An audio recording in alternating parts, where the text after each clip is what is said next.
Hello, ladies and gentlemen.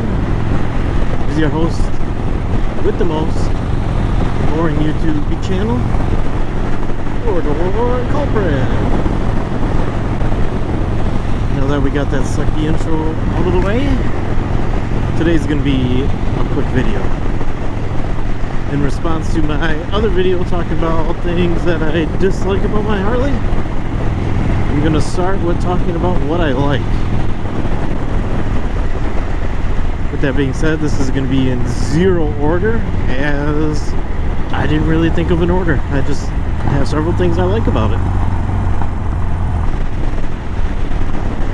Wow, did you see that plane? That's pretty neat. So I gotta say, first thing that I can really think of that I really enjoy about this bike is it's super customizable. You can pretty much do anything you want to it.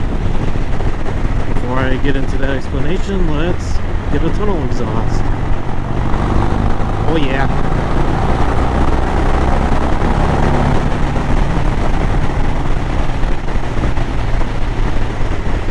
Well, that was fun. So like I was saying, it's a super customizable bike. You can make it into pretty much anything you want. You want to turn it into a flat track racer, you can do that. You want to make it into like an old school sort of look, you can do it. You want to make it into a zombie killing machine, you can do it.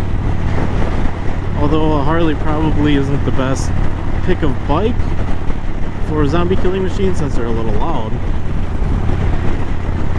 Probably want an electric bike for that, but either way, you can make it look like one. I mean, it's just so cool. You can change anything about this bike. You can change the handlebars, exhaust. You can change the gas tank if you really wanted to. You can change, gotta pay attention here around this roundabout. You can change the stance of it. You can change the foot controls if you want them forward, mid, rear sets. You can really just change so much about this bike. I know my explanation of how much you can do seemed pretty lackluster, but you gotta believe me, with the Sportster, you can do it all. Although that's also kind of annoying with the Sportster, because there's so many parts, it can get a little bit overwhelming with how much you can change. And then it does get pricey, but it's not as bad as other bikes that don't have aftermarket support. You gotta spend an arm and a leg to do whatever you want to it. Let's see if this light stays green long enough for me to get through. Okay, we'll count it. So my next thing that I really like about this Sportster, and pretty much all Sportsters except for maybe the new one with the brand new Revolution motor, or whatever they're gonna call it, is it's a very timeless look and a timeless sound. They all look the same, and they all pretty much sound the same. You can hear a little bit of differences in the engines, but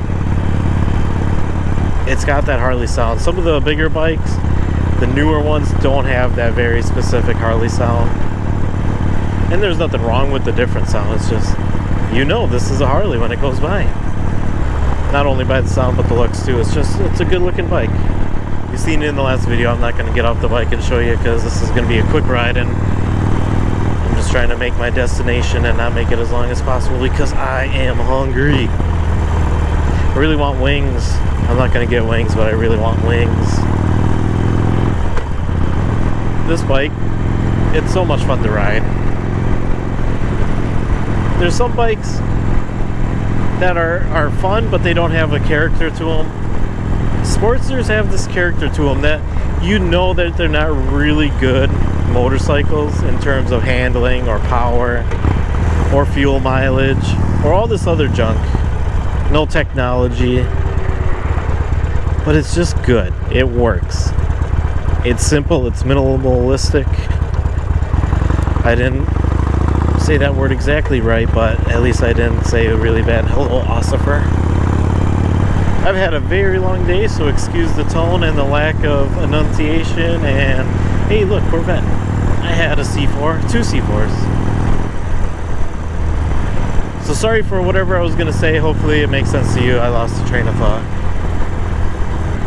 But anyways, another part of this bike that's really enjoyable is it's just super easy to get on and ride. It's technically a beginner bike. It could be an intermediate bike. I would never consider this an advanced bike.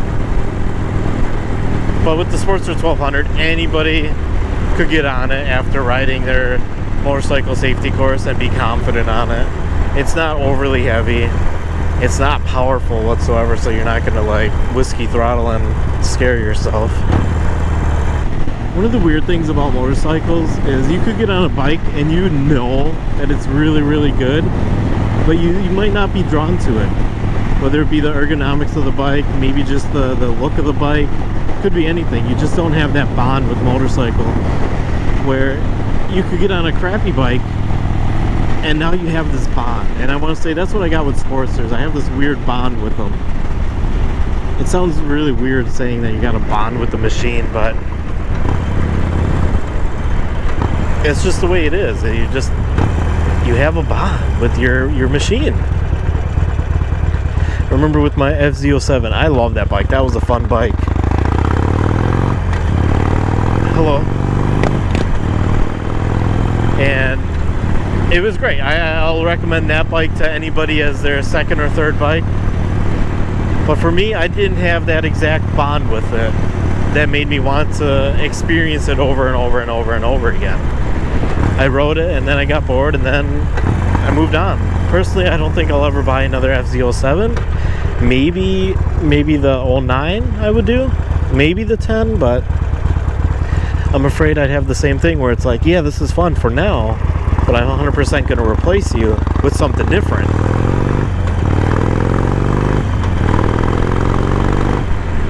Whereas this Sportster, I know if I sell it, which you're almost guaranteed to sell a bike and move on to another one, I just know I'll get another one.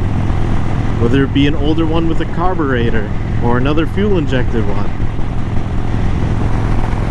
I just don't see myself having this one be my last one or my forever one. I'm probably going to make this a two-part video because my battery seems to be about dead. So I guess with that, hopefully this is only like a 5-minute video and I didn't talk on and on and on and on about like 2 or 3 things for 10 minutes. That'd be stupid. Okay, anyways, let me turn on this stop sign and then I can do my outro. I'm gonna make sure it's a little bit better than my intro. Alright, so if you like what you saw and you want to see part 2 or hear me talk about anything else random, don't matter what, let me know comments below if you're interested. Otherwise, I might make another one, don't know. My attention span is low. My battery is low. My food bar is low. My confidence, pretty high. And for that, I'm Corridor Culprit. Also, they got a bounce house. I don't know if that'll show up on video. But anyways, I'm Corridor Culprit. I'll see you on the next one. Leave a like, comment, subscribe. All the good YouTube stuff. You know the drill. Blah, blah, blah, blah, blah. Peace.